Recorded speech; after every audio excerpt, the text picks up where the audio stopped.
Selamat datang di Door to Door bareng vendor, we bring the story to your door. Nah, di episode perdana kali ini di Door to Door bareng vendor, kita kedatangan wedding organizer di Malang, yaitu Bidadaren Wedding Organizer.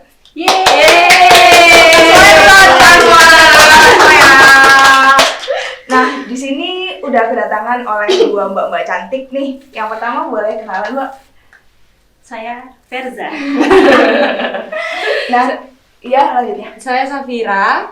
Di sini Mbak Verza jabatannya di Bidadaren Organizer itu sebagai apa? Sebagai keluarga, oh bukan ya. Kalau saya kebetulan di sini sebagai foundernya. Sebagai founder ya. Keren. Lanjutnya Mbak Safira. Saya sebagai apa ya Mbak ya? Kalau ini sebagai wedding konsultan kami. Oke. Nah, di sini nih ngomong-ngomong soal Bidadaren Wedding Organizer itu pasti ada kan sejarah awal mulanya. Itu bisa diceritain nggak sedikit aja, dan dari tahun berdirinya dan juga awal mula Bidadaren itu sendiri itu kapan dan gimana gitu. Kalau kita ngomong sejarah nih ya, pasti namanya sejarah itu panjang kan. Tapi ini kita persingkat aja karena kalau panjang-panjang nanti durasinya yang nggak cukup. Bener. Jadi kalau sejarahnya sendiri, jadi mungkin aku mau cerita sedikit tentang Bidadaren. Bidadaren ini terbentuk di Desember 2017. Kalau untuk tanggalnya agak lupa sih memang ya, karena kita memang waktu itu di bulan Desember di 2017 istilahnya kalau di sidang ngetuk palu, Bidadaren resmi kita buka gitu. Tapi tanggal berapa kita lupa. Ini berarti kayak ide spontan Betul, gitu ya? karena Bidadaren sendiri itu bisa berdiri dari ketidaksengajaan sebenarnya. Jadi kita foundernya Bidadaren ada 3 sebenarnya Mbak Naya. Salah satunya saya, terus ada juga yang namanya Mas Hendra dan Mas Tama. Memang hari ini berhalangan untuk hadir gitu ya. Nah, dari 3 orang ini kita tuh dulu sering banget buat ngopi bareng, ngobrol bareng, terus juga kita sering ikut event-event juga. Terus kita ngerasa kok kayaknya seru ya di dunia event, menjadi orang yang berperan di balik layar, itu kok seru gitu, ketemu orang banyak, bersosialisasi dengan banyak orang. Akhirnya kita berpikir buat gimana kalau kita bentuk sebuah wedding organizer. Boleh deh, kayaknya kita coba lebih mendalami lagi gimana sih dunia wedding itu sendiri, apa aja yang ada di dunia wedding itu yang harus kita pahami. Karena kan bukan cuman menikah itu bukan cuma sekedar sah ya, tapi ada juga prosesi-prosesi lainnya yang harus kita pelajari juga. Akhirnya dari situ kita coba buat belajar lebih dalam lagi mengenai detail-detail wedding itu sendiri. Setelah itu kita yakin untuk membuka wedding organizer itu. Gitu.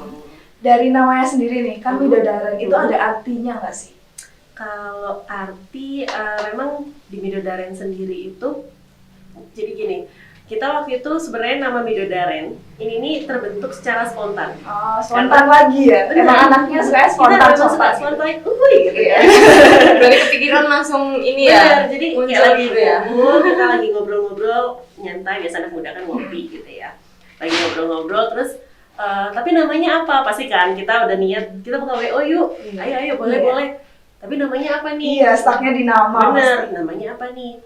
Dulu sempet sih kita kayak yang nama itu menjadi sebuah harus dipikirin banget gitu kan. Tapi lama-lama kayaknya jangan terlalu dibuat ribet deh. Gimana kalau kita cari aja yang sekiranya memang itu menggambarkan sebuah prosesi dalam pernikahan. Kepikiran deh gini, gimana kalau Bidadaren? Boleh juga sih, bagus juga tuh. Karena Bidadaren itu kan sering kita ambil dari prosesi Midodareni. Kalau di adat Jawa itu ada namanya Malam Midodareni kan ya Mbak Safira ya. Nah, Malam Midodareni ini kalau secara harfiahnya itu kan diambil dari kata Bidadaren. Bidodareni itu yang berarti bidadari. Dimana pada malam itu bidadari-bidadari dari kalangan ini turun ke rumah calon mempelai wanita untuk memberikan wahyu supaya mempelai wanita ini terlihat cantik. Oh gitu. Nah, itu kepercayaannya adat Jawa tradisional ya. Jadi supaya, nah kalau disangkut pautin dengan WO Bidadaren WO sendiri, ya kita pengen menjadi penyempurna dan juga mempercantik acara yang kita handle. Mantap, luar biasa. Filosofis banget ini ya, luar biasa. Kita sangat sastra gitu. Tapi padahal bukan anak sastra sastra ya? Saya biologi murni. Oke, nah dari Mbak Safira ini sendiri, waktu masuk ke Midodareni itu tahun berapa? Kalau aku sih tahun 2017 ya Mbak ya. 2018 awal. Iya, 2018 awal Pokoknya itu kita aku udah kumpul. mulai ikut event sih. Cuma kenal sama Mbak Verza, Mas Tama, Itu sama dari 2017. Mas Hendra itu sebelum 2017 Oh, gitu. Jadi awal mula ketemu Mbak Safira ini kita nemu di jalan. Enggak gitu dong Jadi ceritanya. awal mulanya itu kita ketemu Mbak Safira di event sebenarnya. Jadi kita lagi ada handle event sebuah perusahaan. Terus nggak sengaja ketemu di takdir Allah mungkin. Udah jalan Jodoh mungkin ya. Jadi kita ketemu Mbak Safira, akhirnya ngobrol-ngobrol di situ terus dia pas tahu kita buka WO berminat nih, Mbak boleh nggak aku ikut juga kayak gitu kan, kayak agak berat sebenarnya tapi udah deh nggak apa gitu. Enggak. Ini yang paling istilahnya Tertua? udah tertua lah ya. Tertua dong. Paling lama, Paling lama ya, paling lama. Oke, berarti dari 2017 sampai tahun ini berarti 2021 udah 5 tahun ya? 4 ya. 4 tahunan ya? 4 Masuk tahun Masuk masuk tahun keempat. Masuk tahun keempat, berarti tahun depan tuh 5 ya? 2017? Iya, Iya, benar kan? Benar. Nah, di perjalanannya membangun Midodareni itu sebenarnya kan banyak masih tantangannya ya kan? Nah itu keluh kesahnya apa sih kalau boleh tahu? Apa aja yang kayak diinget banget sampai detik ini, sejauh ini tuh apa? Sebenarnya banyak ya Mbak Sebenarnya ya. banyak sih ya, setiap kalau dibilang keluh kesah, kayaknya bukan keluh kesah sih, lebih ke pengalaman, rasa-rasa, cita rasa dari setiap event itu tuh pasti beda-beda gitu kan, pasti ada Pasti rasanya ada dukanya lah. Cuman kalau yang paling membekas di hati para kru gitu, kita tuh dulu jadi pernah event di luar kota. Itu termasuk salah satu event pertama dengan nama Midodareni. Nah, jadi waktu itu event itu di luar kota yang memang mengharuskan kita datang lebih awal karena gini sistemnya Midodareni kan kita memang sudah handle itu dari H-1 dari betul. masih prosesi loading, maintenance vendor itu kita sudah ada di venue. Kalau kita untuk acara di Malang kan yang datang ke gedung hanya PIC-nya loading aja karena ini berhubung acara luar kota, jadi semua kru sudah harus berangkat dari H-1. Jadi perjanjiannya dengan si klien masalah tentang penginapan itu disediakan dari pihak klien gitu.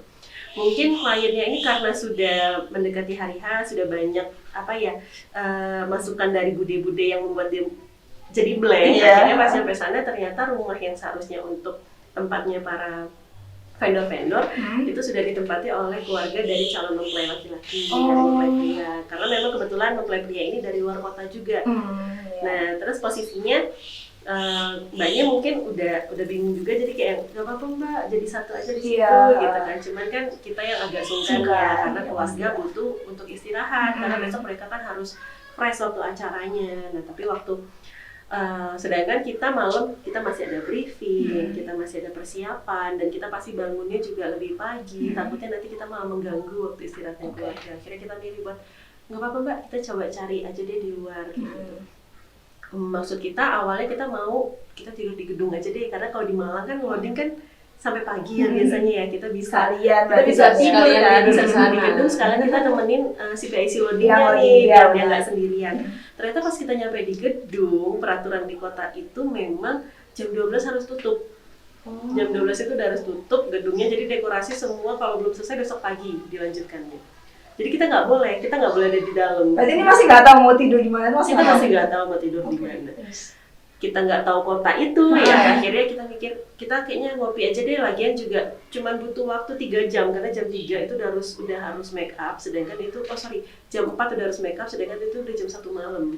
Jadi kayak kita ngopi aja deh, nunggu 3 jam lagi juga udah bisa kayak gitu kan. Itu kita bakalan kayak nggak tidur dong jadinya kalau misalnya. Iya, kita harus siap seperti itu sih. Iya sih gitu. ya. Karena kita tetap harus semaksimal mungkin, tapi namanya istirahat nggak boleh dilupakan. Jadi kayak kita mikir kita tidur di mobil aja deh ganti-gantian gitu ya, cari kafe. Karena kalau di Malang kan banyak yang buka 24 jam. Kebetulan di saat itu nggak ada yang buka 24 jam. Akhirnya kita ketemulah pom bensin yang nggak ditutup. Posisinya pom bensin udah tutup, tapi dia nggak dipagar. Ya udah deh kita di sini aja karena banyak truk-truk juga yang istirahat kan. Jadi sebagian ada yang tidur di mobil, sebagian yang cowok-cowok itu banyak yang tidur di ini di tackle-nya musola. Oh iya ya. Tapi di luar, karena kan di dalam musola nggak boleh tempat tidur. Jadi di luar, dialasin pakai kardus gitu, cuman sempat tidur 2 jam, itu kita prepare buat make up gitu. Itu benar-benar kayak yang, itu pertama kalinya job kita di luar kota dengan apa ya, ya masih awal banget lah. Jadi itu berbekas. Bener-bener kerasa banget struggle-nya ya, Mbak. Mungkin itu pengalaman juga ya, mungkin. Oh, tapi itu Mbak Safira ada nggak? Belum ya? Kalau aku belum ya Mbak ya. Belum ikut. Itu event pertama sih. Event pertama. Aku mulai ikut event itu kedua ya, Mbak? Kedua atau ketiga? Event kedua sudah mulai ikut. Itu nggak berarti buat budget penginapan itu masih belum ada ya, Mbak? Karena kesepakatan di awal kan kita disediakan sama pihak klien, jadi biasanya kan itu ada extra charge-nya gitu ya. Cuman karena ini disediakan dari pihak klien, kita kayak ya udah oke, itu nggak kita siapkan gitu. Dan posisi juga kita nyampe sana udah tengah malam dan cuman istirahat cuman 2 jam kan, kayak mau nyari penginapan lagi baru juga Iya masuk. sih. Sayang juga kan. Bener, karena kan kita waktu itu masih belajar ya, gitu juga. Jadi dari situ pengalaman lah. Iya, tapi nggak apa-apa lah ya. Nggak apa-apa, jadi ada cerita kan. Iya. Tapi kapok nggak kalau misalnya ntar klien-klien gitu ada yang mau nge-call Mbak atau Midodaren buat acara di luar kota, kapok nggak sih? Oh enggak, karena kita sudah ada solusi. Oh iya, mantap. Kalau di Mbak Safira sendiri, apa cerita yang udah pernah Mbak lewatin lah, pengalaman yang Mbak lewatin dan masih keinget sampai sekarang gitu? Apa ya? Sebenarnya sih banyak sih kalau suka dukanya ya. Cuma mungkin kalau dari aku sendiri sih pengalaman yang nggak terlupain itu kita sering ini ya Mbak ya, di antara keluarga dan vendor kan kita selalu menjembatani kan. Nah, itu sih lebih banyak muncul pro sama kontranya sih kalau aku sih kayak gitu. Jadi kayak kita ada di pihak yang netral kan, gimana ini supaya emosinya, kalau ada yang emosinya jadi turun, jadi lebih calm down lagi buat sama-sama bareng-bareng gitu. Kayak gitu. Oh, berarti ada nggak yang sampai akhirnya bener-bener bingung nih gitu, terus akhirnya Midodaren ini ikutan bingung juga gitu, kayak sama-sama blanknya gitu istilahnya pengalamannya. Kalau blank itu pasti ada, yang namanya kita manusia pasti ada, cuman gimana caranya itu nggak kita perlihatkan ke klien, karena kalau WO-nya blank, kliennya bakal lebih panik daripada kita. Gitu. Jadi sebisa mungkin ke depannya itu di depan klien itu kita nggak memperlihatkan kalau kita juga blank, tapi kita mencari solusi di belakangnya. Oke. Kalau klien terunik nih, ada nggak permintaan yang macem-macem banget, kayak nggak sama kayak orang-orang biasanya lah gitu? Kalau klien terunik, setiap klien ada keunikannya sih ya. Karena kan sifat orang kan juga beda-beda kan. Mungkin kalau nggak di kliennya ada di keluarganya, iya. gitu, atau di tamunya, gitu. Jadi pasti ada cerita unik dari setiap event kita. Oh gitu ya, oke. Nah lanjut, kan udah ngomongin tentang keluh kesah dan lain-lain, sejarahnya juga udah kan. Kita mau tahu nih penawarannya dari Midodaren itu apa aja, kayak sistem kerjanya sebenarnya kayak gimana sih gitu?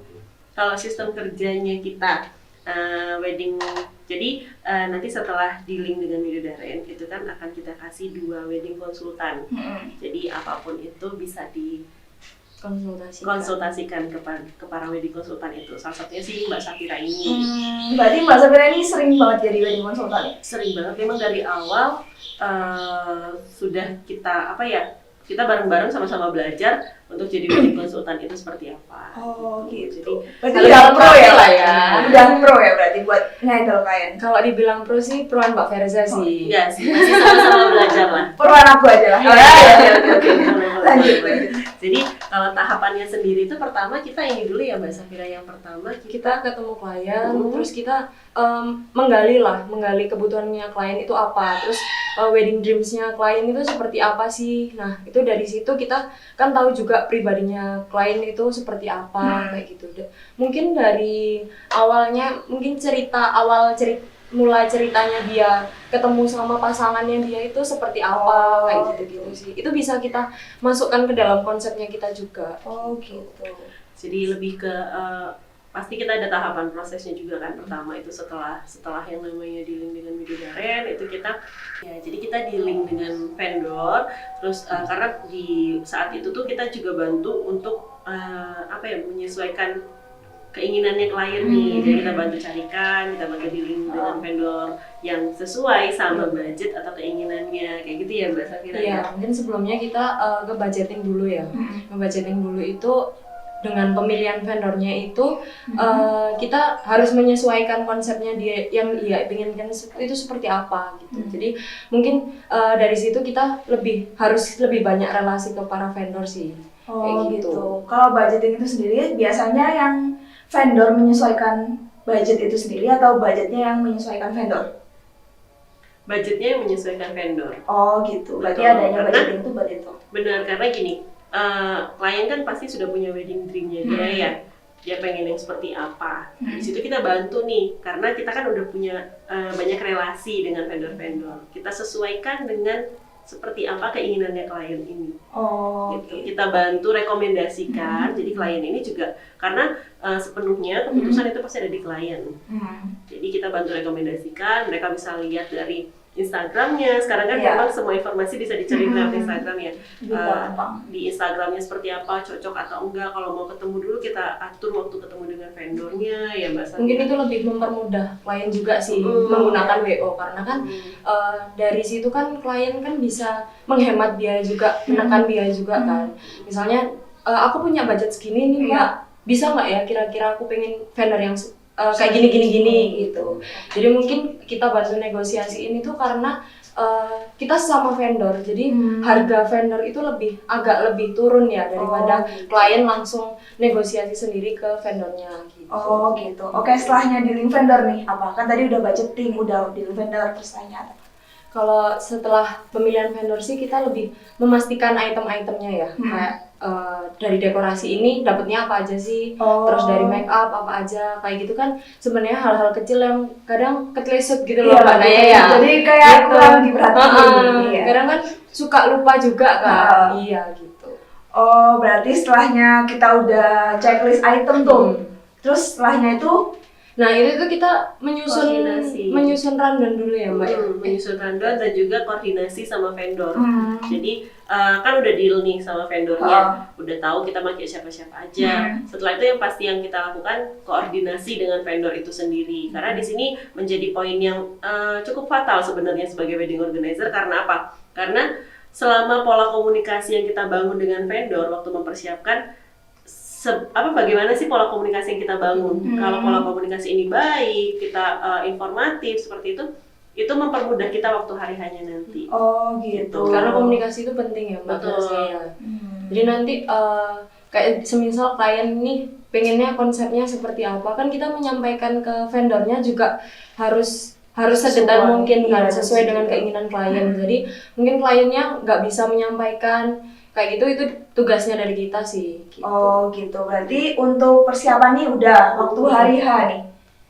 Waktu hari hanya itu kita pasti yang namanya wedding itu kan ada dari dua keluarga ya. Jadi beda pemikiran, beda keinginan. Nah, di situ posisinya WO adalah di pihak yang ada di tengah-tengah. Kita netral di situ, kita koordinasi antara dua keluarga dan juga vendor supaya acaranya ini semua sama-sama seneng, sama-sama happy dan bisa berjalan dengan apa yang sudah kita rencanakan. Oke, gitu ya. Karena selain itu poin pentingnya wedding organizer itu juga di menjaga kenyamanan si klien, karena waktu mendekati hari H mereka kan udah mulai panik. Iya. Apalagi nih yang kurang, Pusing. Nah, di situ posisinya kita sebagai penenang dan juga sebagai pemberi solusinya juga mengarahkan harus apa supaya nggak usah bingung. Berarti kliennya ini lebih enteng gitu ya. Mungkin stresnya klien itu pindah ke kita ya. Benar. Mbak. Tapi Hati-hati ada ya. stres enggak? Oh, enggak apa. Oh, Karena kita juga sudah terbiasa juga. terbiasa stres.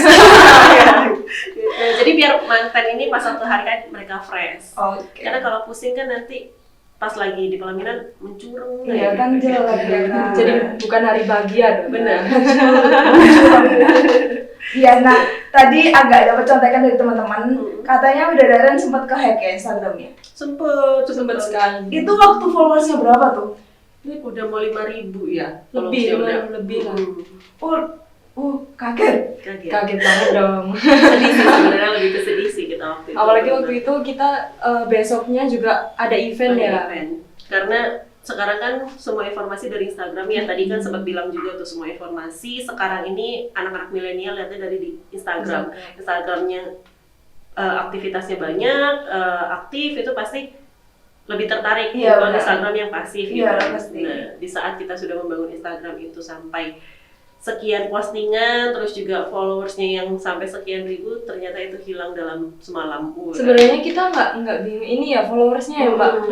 Kita lebih ke portofolio sih sebenarnya. Iya ya. Itu Eman ke portofolionya sih Mbak Naya ya. itu udah berapa postingan kalau waktu itu?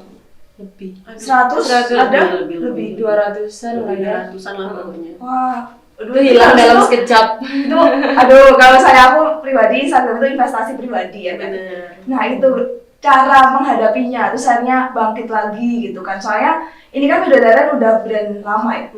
Cara nge-branding brand lama itu lebih susah daripada kita nge-branding brand baru kan. Betul. Nah itu gimana tuh? Kita waktu itu memang sempat ada sedikit stres sih ya, pusing waktu Instagram itu hilang karena keadaannya memang mendadak di saat kita lagi loading event di salah satu venue di Malang. Lagi loading, pas kita udah mau istirahat, ada kru yang ngabarin kok Instagram nggak bisa dibuka. Pas kita lihat memang semua, jadi connect-nya IG itu kan ada di beberapa akun, ada di beberapa HP kan. Di semua HP itu terlock semua gitu loh. Terus dari situ kita masih coba berusaha buat ngebalikin akunnya, kita cari bantuan dan lain-lain, kita cari-cari informasi, ternyata memang udah benar-benar nggak bisa, akunnya itu bukan dihapus tapi dialihkan, dihack lah sama orang lain. Ganti passwordnya ya? Ganti namanya, ganti emailnya, ganti. Itu udah beberapa kali Itu 2 kali, jadi sempat balik sebentar, habis itu langsung di hack lagi. Terus tapi namanya kita sedang jatuh kan nggak boleh berlarut-larut ya, gimana caranya kita harus tetap bangkit. Kita optimis aja udah, kita sudah banyak relasi, kita sudah banyak kenalan. Di situ kita minta bantuannya vendor-vendor untuk share akun Instagram kita yang baru, minta tolong untuk dibantu juga disampaikan di media sosialnya kalau akun kita yang lama itu sudah dihack seperti itu. Terus kita mulai bangun lagi nih Instagram dari nol, kita mulai posting-posting lagi, gimana caranya kita buat Instagram sekarang ini lebih menarik dari yang sebelumnya. Ya, berarti ada hikmah lah ya di Ada balik hikmah. ini semua gitu ya. Dan itu kita fokuskan ke satu orang juga kan ya. Betul. Jadi nggak seperti yang dulu sih Mbak Naya. Kalau dulu kan loginnya kan ke beberapa HP ya dari Sekarang tim kita kita hanya satu satu HP. orang saja. Oh gitu, berarti lebih fokus ya ntar. Oke. Berarti aman ya buat brandingnya ini. Iya, bismillah, insya Allah mudah-mudahan aman. Jangan lupa di follow dong Instagramnya ya. Benar, Widodaren_WU. Nah itu, jadi teman-teman Widodaren udah punya Instagram baru nih ceritanya. Widodaren dan _WU. Oh, Widodaren.wo Mbak Naya. Widodaren. Iya, masih ke bawah Instagram yang lama. Oke, kayaknya. berarti Pakai Widodaren.wo. Ini kan masih ke bawah-bawah karena dibahas lagi mungkin iya. ya. Jadi kita Maaf. translate lagi sama yang lama. Jadi Widodaren.wo ya teman-teman. Oke, Widodaren.wo. Jangan lupa ya di follow ya. Oke, nah untuk tahun 2021 ini, kan ini udah berjalan setengah tahun nih. Apa sih, apakah ada hal yang baru, what's new nih dari Widodaren? Kita Pastinya ada ya. yang baru sih dari Kita mau Widodaren. bikin bundling gitu ya. Benar. Nah, ini lagi ada bundling yang nanti bakal kita launching ya, maksudnya akan kita rilis lah, maksudnya kita publish. Itu memang cukup menarik. Kita bekerja sama dengan beberapa vendor yang lainnya juga. Itu ada dari makeup itu ada lens, lens, terus dari dekorasi ada morning side decoration, terus MC kita ada Rezatan, fotografer kita ada Infinity Creator, dengan Infinity nih kita kerja Ya, sama iya. nanti nih. terus band kita dengan Velvet Band. Oh, Velvet Band. Berarti tadi ada 5 ya, Mas. Ada Alliance, Iya. Morningside, habis itu Infinity, Velvet, Velvet, sama Rezatan. sama Rezatan. Oh iya, ada satu yang kurang. Oh, di iya. wardrobe-nya. Oke. Raja. Terus ini siapa pencetusnya si bundling ini? Dan apa sih yang beda dari yang biasanya bundling-bundling ada di luar sana gitu? Kalau untuk pencetusnya bundling ini, sebenarnya kita ada 2 vendor nih yang bekerja sama di awal ya, maksudnya yang mencetuskan itu Iya, ada benar. Widodaren dan Infinity Creator. Oh gitu, jadi 2 vendor ini tuh sebagai apa ya, penggagasnya gitu. Betul. Oke, tujuan dari bundling ini sendiri. Tujuannya itu jadi sebenarnya gini, kita lihat dari kondisi sekarang, kondisi yang ada kan kebanyakan calon mempelai itu mereka di link vendor, cari-cari vendor itu sudah mepet acara. Karena mungkin salah satu faktor dari kebijakan pemerintah sekarang yang sering berubah-ubah. Jadi mereka lebih ke riskan kalau mungkin takut ya kalau Oke. mau di-link terlalu jauh nanti ternyata acaranya nggak bisa Oh iya. dilaksanakan seperti itu. Jadi Berarti lebih ke- tunda-tunda terus. benar waktu udah mepet mereka baru nyari-nyari nih vendor mana. Nah di sini kita menyiapkan bundling untuk mempermudah para calon bride and groom yang akan mempersiapkan weddingnya. Jadi dalam satu paket itu sudah dapat lengkap dan pastinya juga harganya ekonomis.